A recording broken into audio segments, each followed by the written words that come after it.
Okay, here's a tutorial. This one's a bit complicated, but it's essentially how to assign a MIDI controller to a full range parameter in live, but only using part of the range of the actual controller. If that doesn't make sense, you're probably not looking at the right thing anyway. Basically what you have to do, and this is quite convoluted, and I give full credit for this solution to David Rickard of AbletonDJCourse.com. It was his initial solution to another problem he was working on that led me to conclude that this is a workaround for this problem also.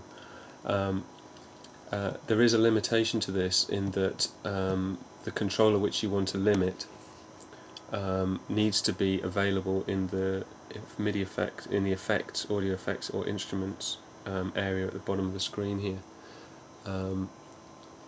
I'll just demonstrate how it works though. So if I just choose a very simple effect from the auto filter and drag that down here, that's in the MIDI channel here. It doesn't matter whether it's MIDI or audio. I'm just going to put it, I'm going to actually put it in the audio channel just to make it a bit more straightforward.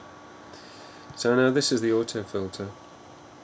Now, for example, what I'd be trying to do here is when I turn the controller on my MIDI control device from 0 to around 30, 40, it will move this parameter the full range. Okay. Now the inverse of that is easily done, because when you enter the MIDI mapping mode in Ableton and you activate a MIDI control to one of these parameters, you automatically get the option here to restrict the range of the parameter. But that's not what we're trying to do here. We're trying to restrict the range of the controller. So I've just assigned that to this rotary, and actually I've assigned it to a rotary that I've restricted using the hardware restrict on the device itself. I'll just change that assignment. Okay, so it's on a rotary here, and I'm turning it full range, 0 to 127, and I'm getting full range on the parameter there. Now, in order that I can condense that range into smaller steps so that I reach full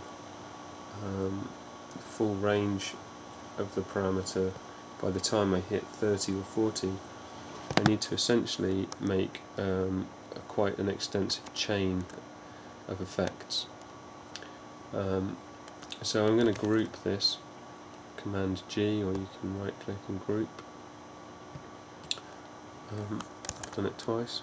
When you group an effect or instrument, you have the option of chaining that instrument or effect, and that's what we're going to do. Essentially what we're going to do here is we're going to duplicate this chain. You'll probably quite quickly get the idea behind this. Okay, so the chain here, chain 1, we're going to have the filter set to 26 Hz.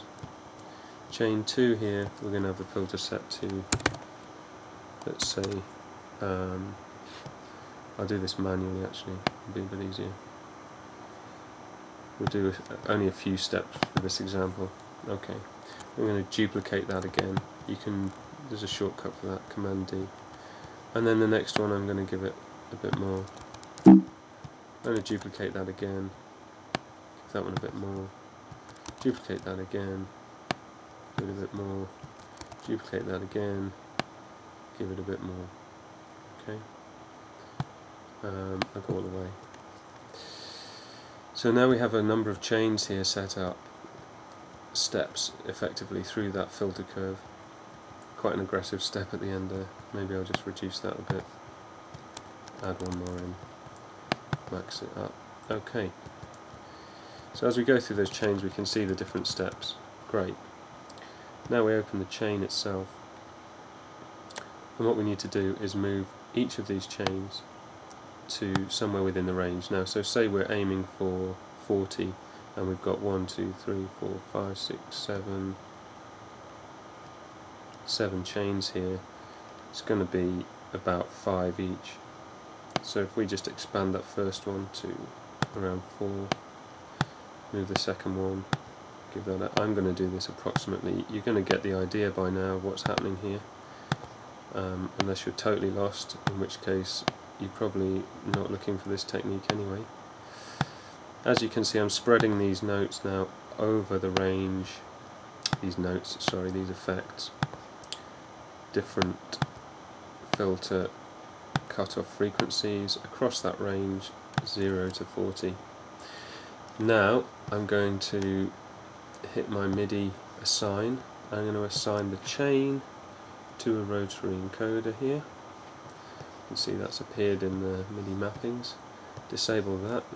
Now, if I'm not mistaken, when I rotate this now, I'm going to reach pretty much exactly 40 full range of that parameter, which happens to be the filter. Now, if I had some audio loaded up, that would have been really clever, wouldn't it?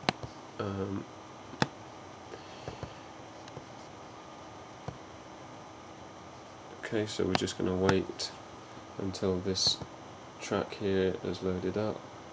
I'm going to play it, it's probably going to be quite loud. Turn it down. And now as I just... Okay, there we go. And obviously we can now set... We could set now a whole chain, a whole next load of chains. Say we're going to insert a new chain. Create chain, and in this new chain we're going to put flanger, why not? And let's say the parameter that we're going to control with the flanger here is going to be the, let's say, the delay time. Okay, so let's set it to very short. In fact, we could do 2 parameters at a time here. Duplicate that chain, add a little bit on to each of these, duplicate that chain, add a bit more on, duplicate that chain, add a bit more on, and so on and so forth. I'm going to cut this short now. Okay, so we've got a few more. Now let me just expand this a little. Oh, we can't. Okay. Now in the chain view here we can see we've created these new chains. I can now stick these on the end, perhaps for the next 40 or the next 10 or the next 4 steps, effectively enabling me to chain together a whole range of parameter transformations across one controller knob or fader. Pretty clever stuff, and I'll just say again, credit to David Rickard of AbletonDJCourse.com for coming up with this the basic idea behind this. Again, I just need to turn that knob now, and I'll go through the full range of all those effects, just quickly demonstrate.